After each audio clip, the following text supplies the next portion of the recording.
Bu bizim agronomik mövzularımız bitdi. İndi keçək mikrobiyoloji faydalarına. Birincisi, rizosferdə selektiv mikrobiyom dəyişiklikləri. Su stresinin tətbiqi, torpaqda faydalı stresə davamlı mikroorqanizmaların, məsələn, pseudomonasın, basillisin üstünlük qazanmasına səbəb olur. Yəni, bilirsiniz də, orada faydalı, faydasız mikroorqanizmalar, zərərli faydalı mikroorqanizmaların populyasiyası çoxalır, onların üstünlüyü qazanmasına səbəb olur. Bu bakteriyalar siderofor, diaminaza, antifungal maddələr, fitohormonlar ifraz edilir və bitkinin stresə adaptasiyasında yardımcı olur. Lori dildə desək, etilenin miqdarı azalır. Yəni, lori dildə belə deyək. Bu saydığım prosesdə etilenin miqdarını azaldır. Quraqlıq, filan stresləri dedik, etilen azalanda kök böyüməsi, kök inkişafı yaxşılaşır. Yəni, bunu hər yerdən bilirik. Bitki və mikroorqanizmaların əlaqəsi güclənir. Xüsusilə də PGPR bakteriyaları ilə.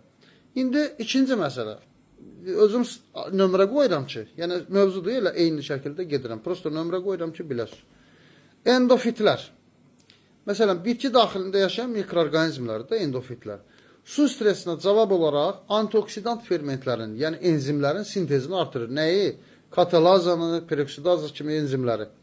Bu da bitkidə reaktiv oksigen növlərinə qarşı müqavimət qazandırır.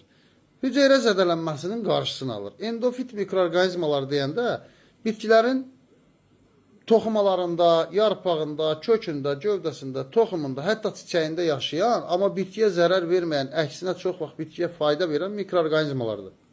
Onlar hüceyrələr arası, hüceyrə daxili şəkildə yaşaya bilirlər. Əsas xüsusiyyətləri bitkinin toxumalarında simbiotik və kondensal şəkildə yaşayırlar. Ətraf mühit streslərinə qarşı bitkinin müqavimətini artırırlar. Məsələn, fitohormonlar sintez eləyə bilirlər.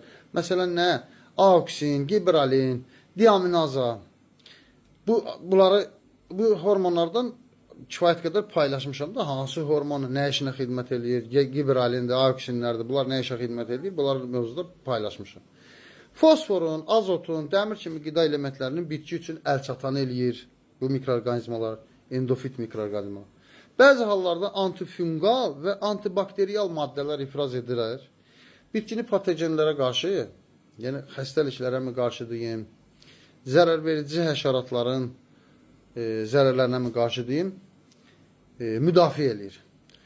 Yəni, endofit mikroorqanizmaların tiplərində sayım sizə ki, məsələn, adlarından biləsiniz ki, nədən söhbət gedir. Məsələn, endofit bakteriyalar deyəndə pseudomonas, məşhur adlı eşidibsiniz, basillisdir, eşidibsiniz, azospirillumdur məsələn, herbaspirillumdur, entobakterdir, burkhalteriyadır, metilobakteriumdur və s. Endofit göbələklər də var. Məsələn, fuzarium, məşhur. Onun da özünə görə faydalı ştamları var. Bitki daxilində fəaliyyət göstərir. Trichodermadır, pirfomosporadır, pensiliumdur, aspergillusdur. Bunlar da bitki daxilində fəaliyyət göstərən endofit göbələklərdir. Ümumi mikroorqanizma. Üçüncü məsələmiz.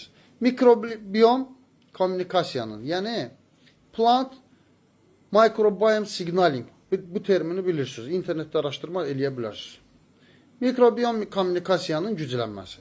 Bitki stres halında rizosferə daha çox root exudate, kök ifrazatları, yəni şəkərdir, amin turşularıdır, flavonoidlər buraxır.